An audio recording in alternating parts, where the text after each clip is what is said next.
Welcome to the winter 2021 film series, actually the talk, the first of the 5 talks on the 5 films that I programmed for the series of films, Newshounds on Screen, Journalism at Stake, and how important is that these days.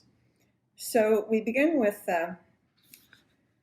the Screwball comedy, His Girl Friday, directed by Howard Hawks, 1940. It's a marvelous film. Well, I mean, we only program marvelous films. So there are 2 sources for His Girl Friday. The first was the 1928 New York City stage play, The Front Page. The co-writers were Ben Hecht, Charles MacArthur, a former Chicago reporter. So these are people, writers who come from the field of journalism. So what The Front Page did was to popularize, I should say, the image of police beat reporters who had the police beat. They were imagined as hard-boiled types, fast-talking guys, chasing the scoop of a front page story. The other source for His Girl Friday is the 1931 movie adaptation of The Front Page, director Louis Milestone. The principal character was played by actor Pat O'Brien, and he plays the Ace newspaper reporter Hildy Johnson. And he's torn between, as in the stage play, between marrying his girl and reporting a crime story. What a dilemma. The same plot is what drives His Girl Friday. Keep in mind the narrative happens in a single day. The key change in His Girl Friday is that ace reporter Hildy Johnson, whose name comes up, her full name comes up at one point as Hildegard, but she's Hildy, is rewritten and played as a woman, starring Rosalind Russell. And you're going to see the triangle of 3 principal characters on the screen right now. She's divorced from crafty newspaper editor Walter Burns, played by the elegant Cary Grant, not so elegant as a character here. Hildy is engaged to the insurance agent Bruce Baldwin, played by Ralph Bellamy, and so you see the triangle here. So what is at stake and what is at risk in this triangle? Well, on the one hand, a safe marriage in Albany with Bruce and living with his prim mother. Or, on the other hand, romantic reconnection with Walter, Hildy's divorced husband, and being his ace reporter. Now there's an irony in the title, of course, His Girl Friday. Hildy belongs to Walter in his mind and in their prior marriage, and we'll see where this goes. His Girl Friday. And there's a kind of a demeaning element to that, because His Girl Friday suggests that indispensable woman in the office, the assistant, despite Hildy's professional identity, as a reporter who is quite respected by her male police beat peers. Now, if His Girl Friday were a drama, the narrative would probably end badly. But His Girl Friday is a screwball comedy with a social edge. The opening text on screen says, "Once upon a time, ... So we have the promise of an escapist story, and it's fun, and it's also serious. So what is screwball comedy? Well, it's the extreme form of romantic comedy. Madcap energy, driving pace, sophisticated conversation, overlapping dialogue. You'll see that the characters talk on top of each other. And the film questions, in this screwball framework, is marriage forever, or is it even a desirable goal? The opening scene establishes the key characters and the lively newspaper office. We see Hildy with her fiancé, Bruce, doting, naive, saddled with baggage, and he's always saddled with baggage, umbrella, hat in hand, and a briefcase. He represents financial stability. He's an insurance salesman. Hildy will later negotiate with a cop to release Bruce from jail. You can see who's going to operate in this marriage. It's a marriage of convenience, although she appears to love Bruce. Certainly he loves her. And the marriage includes Bruce's mother in dull Albany, New York. Now, Hildy's entrance into the newspaper office, her office, where she's employed, she strides through the bustling office. She's greeted by the busy staff. You'll note many working women. Her costume is a feminized striped suit, a matching stovepipe hat with a brim. This is the wardrobe of a professional woman in a kind of ladylike masquerade. As an ace reporter, she has a reputation for doing a man's job. I want to just have a little aside here on working women in the 1930s to the 1940s. This is a period when many men lost their jobs. Women took up the slack, and so a woman's workforce grew: nurses, secretaries, in factories, in domestic service. Single women had to support themselves, and all of these women were making less pay than men, of course.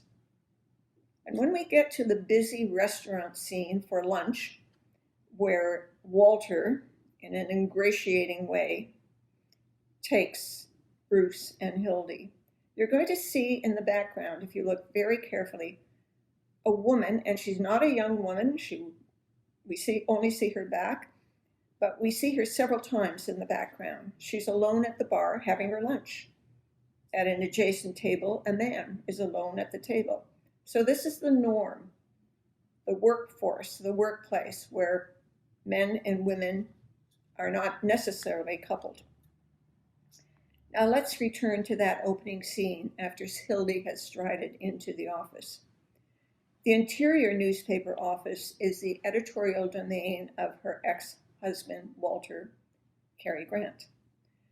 Dashing in a double-breasted suit, and at one point in their bantering, he adds a flower to his lapel, like a groom in waiting, or with the cunning of a classy gangster figure. Walter's duplicitous agenda is to keep Hildy as an ace reporter and for himself. He will go so far as to hire a blonde. What's her job exactly? To look for a guy, and here's an inside joke, named Ralph Bellamy. That's the actor who plays Bruce.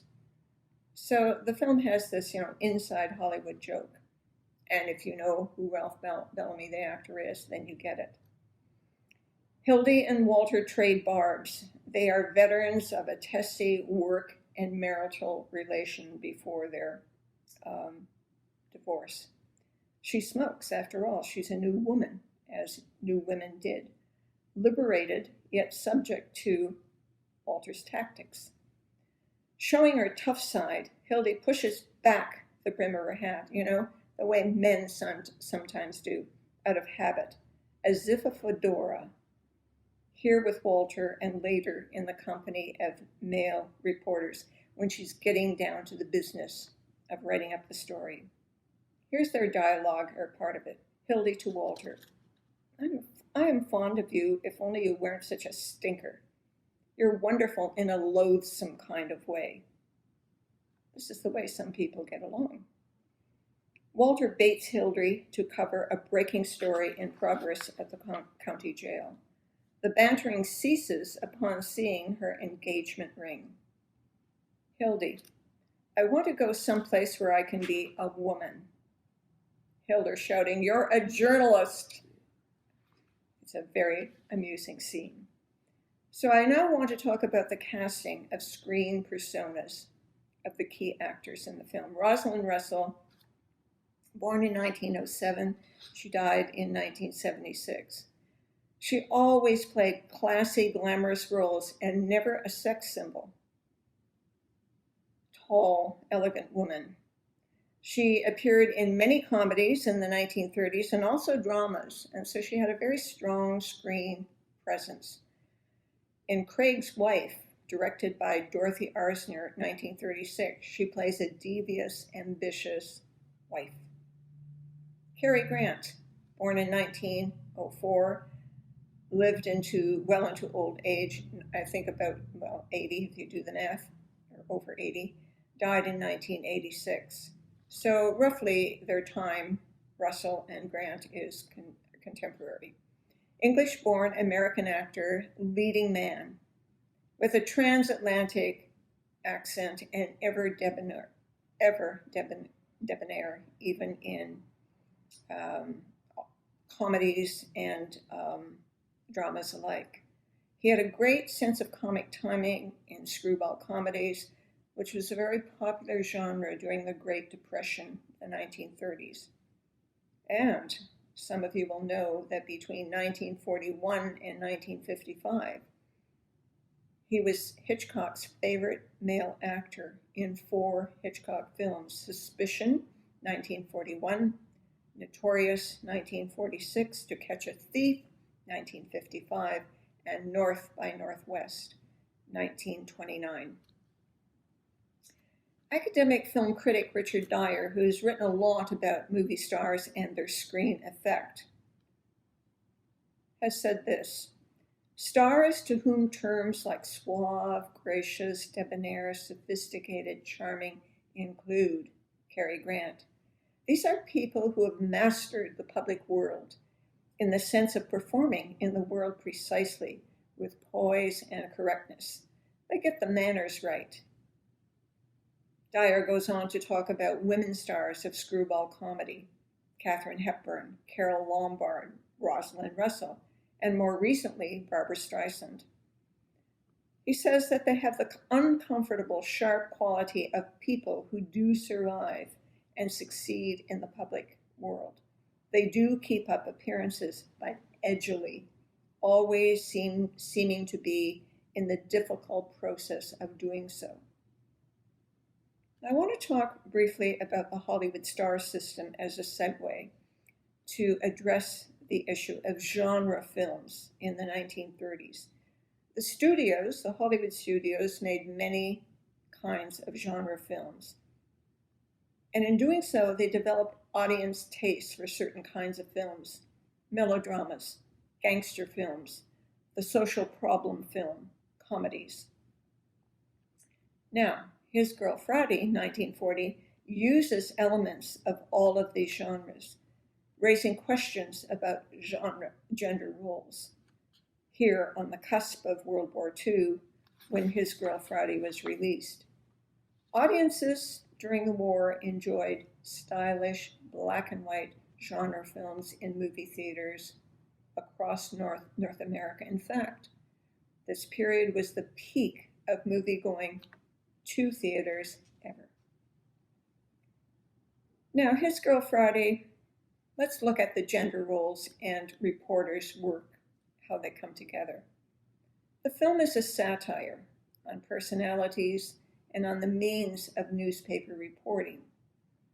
The role of reporting in the film is a kind of frenzied romantic engagement. It's a male sport, men in suits, fedoras, playing poker, looking like wise guys, drawing from the convention of the gangster genre. Very cinematic noir setting. And there's a marvelous 360-degree camera circle around the poker table, defining the gangster-like intensity of reporters, as if plotting a crime. These are big city journeyman reporters. Where are they? They're not in the principal office of their respective newspapers. They are holed up in the criminal court's press room. Now, the criminal court's press room overlooks the gallows. They're playing a waiting game. They indulge in gallows humor. They're a competitive male group. They're on the police beat for different newspapers. excluding, of course, the wimpy Tribune reporter who sits apart at a roll-top desk. He's not guy enough. He doesn't really suit. They make cracks about the prisoner's girl, the guy who's going to be executed. This is a screwball comedy.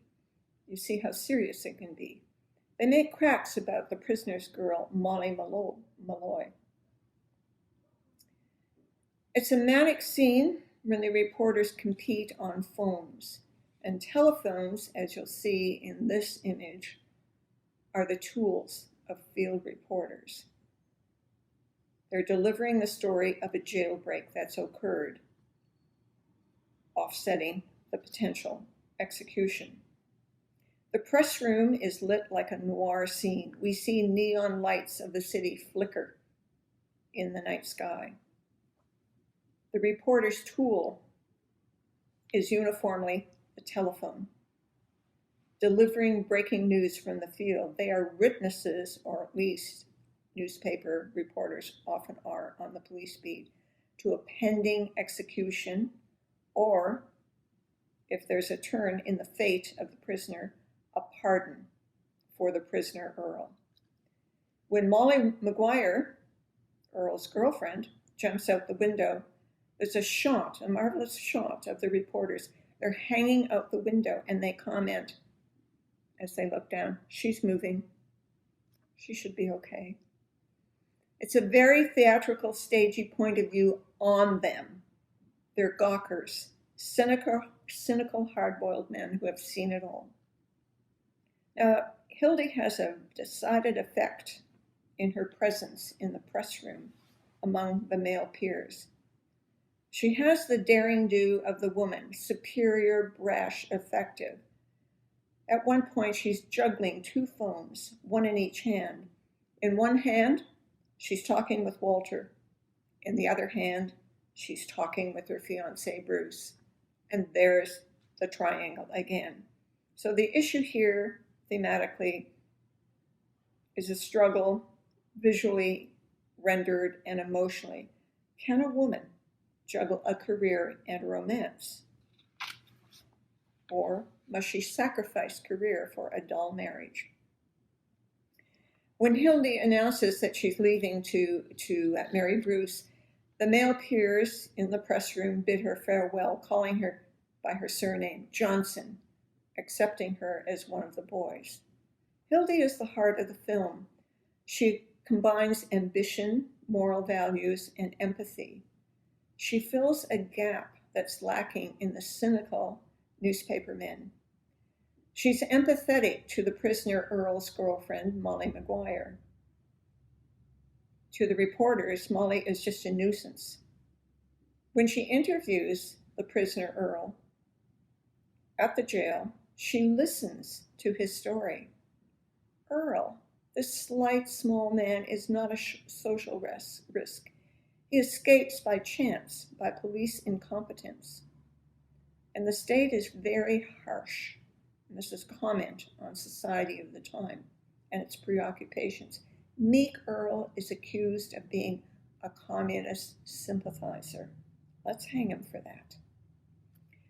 Hildy listens to Molly, unlike the men, and types her story. So in other words, Molly will have a voice. The men go silent when Hildy ushers a hysterical Molly out of the room. When she returns to the press room, she brings the men to heel with a sarcastic comment, "Gentlemen of the press." Hildy gets the front page story scoop in the end. While Walter reports on the phone, she bangs out the story on the typewriter. What she and Walter share that will never separate them is a special skill. They have a way with words and language. In the world of the film, wordplay is seductive. It's professional. It's what reporters do. And it's romantic.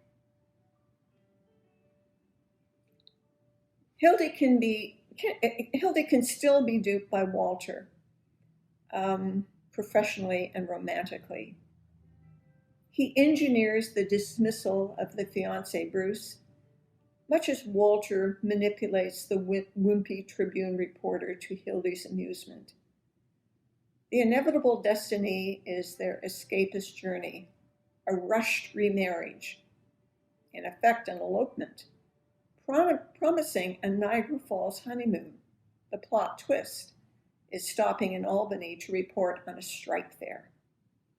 And I want to make an aside here that Niagara Falls has been depicted as a romantic honeymoon destination in many, many comedies, many in the 1930s. And some of you will remember the gorgeous melodrama, The Crowd, that I ran in a previous series. Director King Vidor, 1928. Set before the Depression era erodes what was started as a happy marriage in Niagara Falls, New York. The couple spends their honeymoon in Niagara Falls. So the social period coming out of the Depression era, we find an American culture that is not only punishing the would-be capital punishment, but it's capital punishment by hanging. It's also a spectator sport, and it's newsworthy. Reporters, they're part of the corruption. They lobby the wishy-washy sheriff to change the time of the execution. Why? To accommodate their deadlines. What political corruption is shown to do in the film is to trample democratic values and processes. The mayor, what a seamy guy he is. He colludes with the sheriff to ignore the governor's pardon of Earl. So the greasing of palms with money is normal. It's also politically expedient, a way for the mayor to be reelected. Walter employs a thug and platinum blonde prostitute at his beck and call. He can hire anyone, as gangsters do, to make fools of Hildy's fiancé, Bruce, and his mother. And here he's pointing in this image, dismissing Hildy's prim mother out of the picture. So this is a satire on anything goes ethics. Walter is man, Walter is editor. The privilege of the male, female, gendered double standard. We have another extraordinary 360-degree camera movement around the poker table. It's the scene following Hildy's disarming of Earl, who's been hiding where? In the roll-top desk. It's also after Molly has jumped out the window. Walter intimidates Hildy, sort of pushing her, not physically, but making her move at his beck and call around the table, pushing her to take the moral high ground. This, he says to her, is more than a newspaper story. He shouts. You have to be in on it, Hildy. So I want to talk now just briefly on the state of journalism and reporters as represented in His Girl Friday. The Contemporary, today's editor, Michael Petro, refers to newspapers today as, quote unquote, a shared public space where we learn to tolerate, understand, and eventually trust each other. This is the best case scenario of ethical, solid, fact-based news reporting and the readers of today's newspapers. The narrative world of His Girl Friday in 1940 plays havoc with such values. You know, you can just ignore the little sounds you're hearing in the background. Think of this as being like a press room. In His Girl Friday, reporting is characterized as a job for police beat newshounds. They are locked into breaking news skills. They dress up stories with punchy style and opinion. The telephone is their essential tool in big city reporting. In meeting deadlines, they also create sensation. This is a driving force. Their aim for that front page story as the scoop story, with a fantastical license that is stretched in screwball comedy for enjoyment. Now, as I conclude today's talk, I want to also quote critic David R. Shumry. He has written, while romance as ideology is pervasive in Hollywood films, it is perhaps most central to the screwball comedy. He writes, romance requires that we invest in the hope that a certain couple will achieve bliss. In screwball comedies, this is done by casting. As viewers, we cannot imagine Rosalind Russell in love with Ralph Bellamy and his girl Friday. He's a safe man. We want her to be with Cary Grant from the moment they meet in his office at the beginning of the film. These films always tell us early on who we are supposed to root for, and don't we just? This is the pleasure of it. My former film studies colleague, Cary Grant, I want to quote him here on the relationship between movies, furthermore, and viewers. He writes that movies also engage us as viewers in more complex ways. The viewer's willing suspension of disbelief. We suspend our disbelief and we go with the film. And the propensity for character identification, in other words, the characters the film pushes us to like, are essentially encouraged in the cinema, where one experiences images and sounds larger and louder than life. You will enjoy this film. It's amazing, the issues that it covers thematically and through the characters and the pleasure we get. So I want to conclude, as I tend to do, by recommending some films for you to view.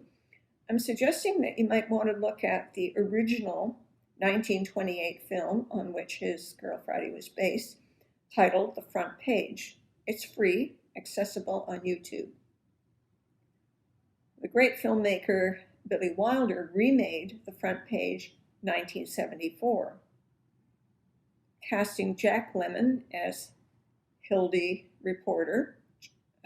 Johnson reporter, and Walter Matthau as newspaper editor Walter Burns. This is a very interesting male-on-male kind of casting and characterization. Lemmon and Matthau played in prior films and were great box office success. I also want to put you on to Howard Hawks's, remember he's the director of His Girl Friday, to his screwball comedy Bringing Up Baby, 2 years before His Girl Friday, made in 1938. It stars Cary Grant and Katharine Hepburn duking it out. That's it. Until our next Movie Matters talk, February 11th, on the film Gentleman's Agreement, directed by Elia Kazan and starring Gregory Peck and Dorothy McGuire.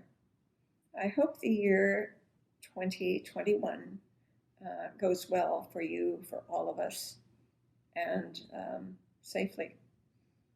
From the museum, this is good night. Until next time.